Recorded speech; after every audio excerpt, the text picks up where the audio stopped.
Hello, everyone. It's me again, and I'm here to share the scriptures that are for the day. I'm doing the chronological Bible reading through the year, 365 days, and we've done day 1 through 3. We were in Genesis for the morning. Now we're going to be in Job today. Today is Job 1 through 5. I'm reading to you out of the Life Application Study Bible, New Living Translation. Sorry, I hadn't been telling you that, but that's what this translation is. It's called the New Living Translation, and I think it's very nice. It's like down to earth in layman's terms, as you should put it. Okay, thank you. So now, let's see. We're going to start with verse 1 of chapter 1 of the book of Job. Okay, here we go. There once was a man named Job who lived in the land of Uz. He was blameless, a man of complete integrity. He feared God and stayed away from evil. He had 7 sons and 3 daughters. He owned 7,000 sheep, 3,000 camels, 500 teams of oxen, and 500 female donkeys. He also had many servants. He was in fact the richest person in that entire area. Job's sons would take turns preparing feasts in their homes. They would also invite their 3 sisters to celebrate with them. When these celebrations ended, sometimes after several days, Job would purify his children. He would get up early in the morning and offer a burnt offering for each of them. For Job said to himself, "Perhaps my children have sinned and have cursed God in their hearts." This was Job's regular practice. One day the members of the heavenly court came to present themselves before the Lord, and the accuser, Satan, came with them. "Where have you come from?" the Lord asked Satan. Satan answered the Lord, "I've been patrolling the earth, watching everything that's going on." Then the Lord asked Satan, "Have you noticed my servant Job? He is the finest man in all the earth. He is blameless, a man of complete integrity. He fears God and stays away from evil." Satan replied to the Lord, "Yes, but Job has good reason to fear God. You've always put a wall of protection around him and his home and his property. You've made him prosper in everything he does. Look how rich he is. But reach out and take away everything he has, and he will surely curse you to your face." "All right, you may test him," the Lord said to Satan. "Do whatever you want with everything he possesses, but don't harm him physically." So Satan left the Lord's presence. One day, when Job's sons and daughters were feasting at the older brother's house, a messenger arrived at Job's home with this news: "Your oxen were plowing with the donkeys feeding beside them when the Sabians raided us.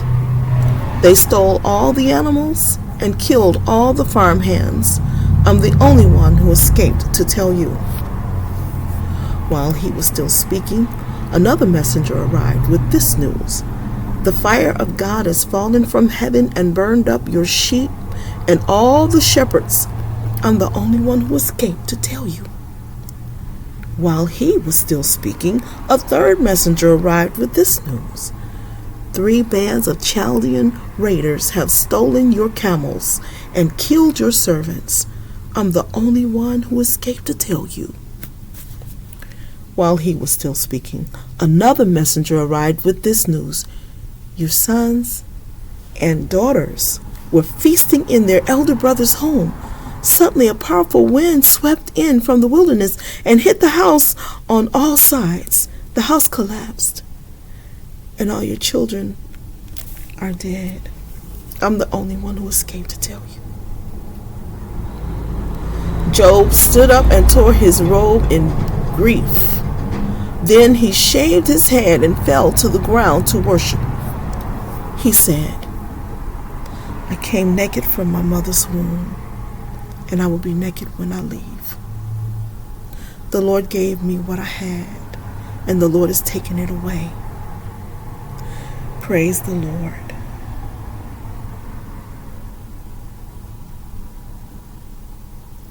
In all of this, Job did not sin by blaming God.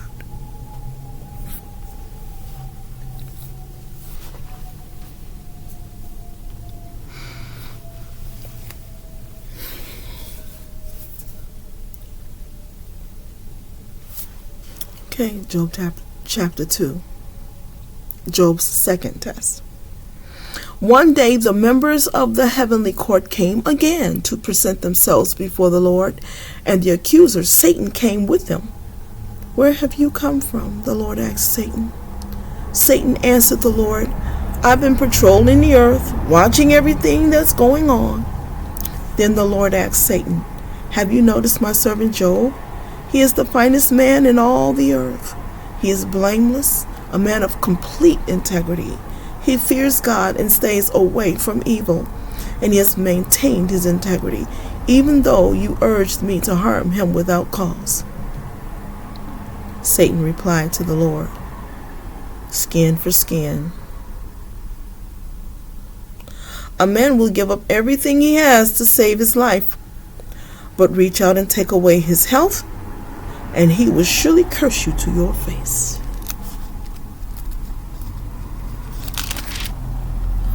All right. Do with him as you please, the Lord said to Satan, but spare his life. So Satan left the Lord's presence, and he struck Job with terrible boils from head to foot. Job scraped his skin with a piece of broken pottery as he sat among the ashes. His wife said to him, are you still trying to maintain your integrity? Curse God and die. But Job replied, you talk like a foolish woman. Should we accept only good things from the hand of God and never anything bad? So in all this, Job said nothing wrong. When 3 of Job's friends heard of the tragedy he had suffered, they got together and traveled from their homes to comfort and console him. Their names were Eliphaz the Temanite, Bildad the Shuhite, and Zophar the Naamathite. When they saw Job from a distance, they scarcely recognized him. Wailing loudly, they tore their robes and threw dust into the air over their heads to show their grief. Then they sat on the ground with him for 7 days and nights. No one said a word to Job, for they saw that his suffering was too great for words.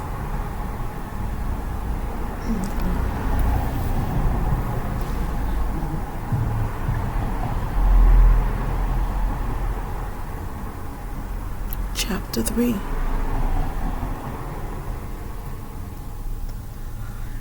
At last Job spoke, and he cursed the day of his birth. He said, let the day of my birth be erased, and the night I was conceived. Let that day be turned to darkness. Let it be lost even to God on high. Let no light shine on it. Let the darkness and utter gloom claim that day for its own. Let a black cloud overshadow it, and let the darkness terrify it.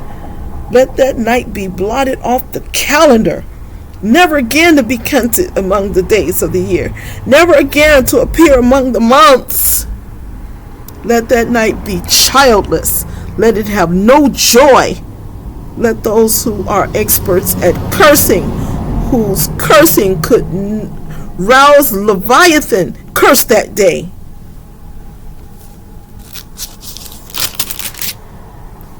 Let its morning stars remain dark. Let it hope for light, but in vain. May it never see the morning light. Curse that day for failing to shut my mother's womb, for letting me be born to see all this trouble. Why wasn't I born dead? Why didn't I die as I came from the womb?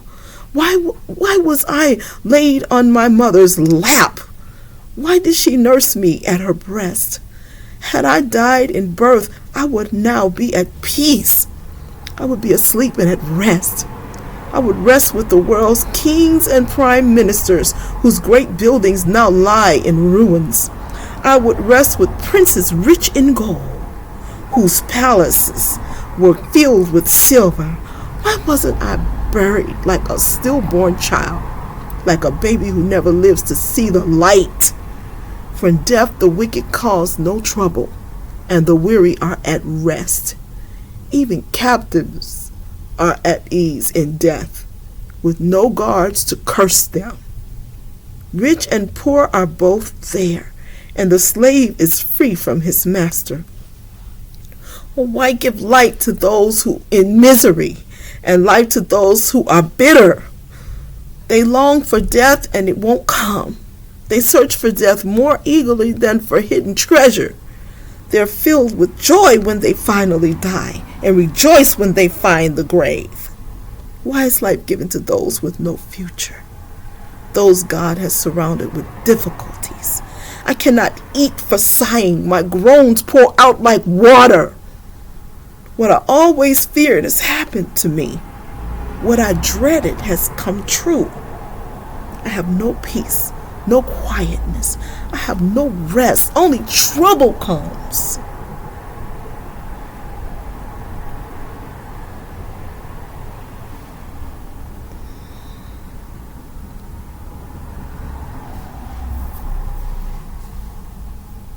Chapter 4.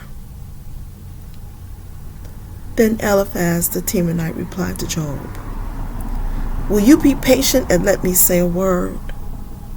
For who could keep from speaking out? In the past, you have encouraged many people. You have strengthened those who were weak. Your words have supported those who were falling. You encouraged those with shaky knees. But now, when trouble strikes, you lose heart. You are terrified when it touches you. Doesn't your reverence for God give you confidence? Doesn't your life of integrity give you hope? Stop and think, do the innocent die? When have the upright been destroyed? My experience shows that those who plant trouble and cultivate evil will harvest the same. A breath from God destroys them. They vanish in a blast of his anger. The lion roars and the wildcat snarls, but the teeth of strong lions will be broken. The fierce lion will starve for lack of prey, and the cubs of the lioness will be scattered. This truth was given to me in secret, as though whispered in my ear. It came to me in a disturbing vision at night, when people are in a deep sleep. Fear gripped me, and my bones trembled. A spirit swept past my face, and my hair stood on end. The spirit stopped, but I couldn't see its shape. There was a form before my eyes. In the silence, I heard a voice say, "Can a mortal be innocent before God? Can anyone be pure before the Creator? If God does not trust his own angels and has charged his messengers with foolishness, how much less will he trust people made of clay? They are made of dust, crushed as easily as a moth. They are alive in the morning, but dead by evening, gone forever without a trace. Their tent cords are pulled, and the tent collapses, and they die in ignorance."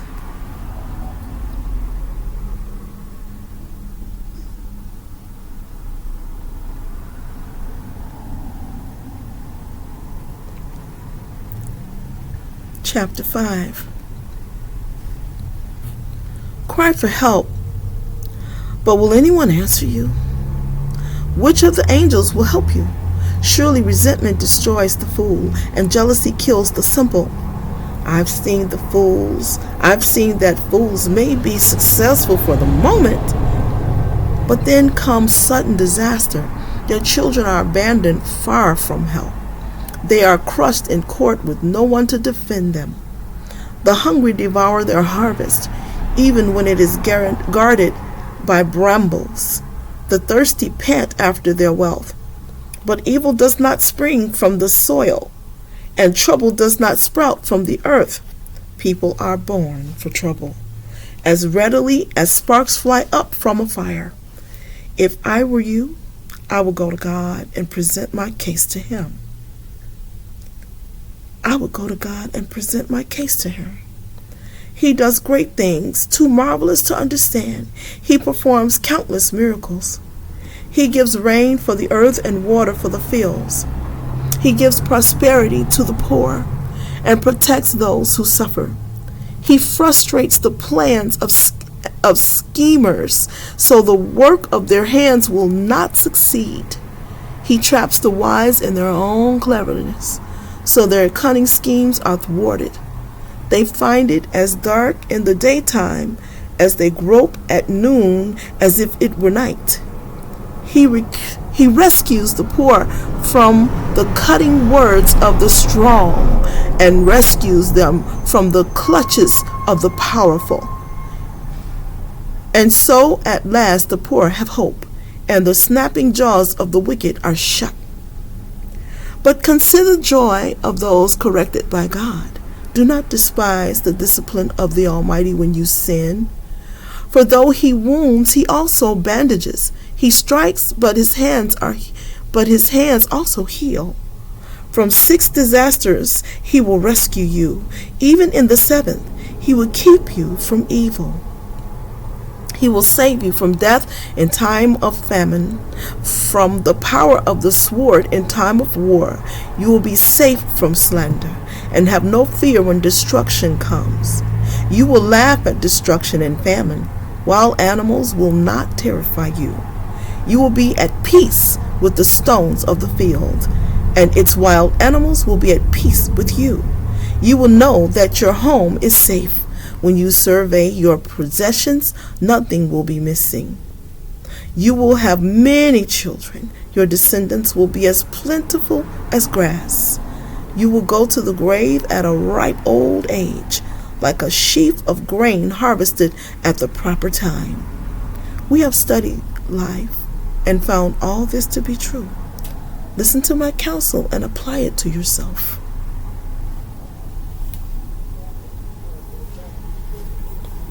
That concludes our morning time of 365-day chronological Bible reading. We veered from Genesis to Job at this time because that's the pattern of the chronological Bible reading plan for 365 days. And I enjoyed this reading the New Living Translation of the Life Application Study Bible. You want to read it in King James, you know what scriptures there are, feel free. And thank you for this time you shared with me, and have an awesome 2024 and a great day.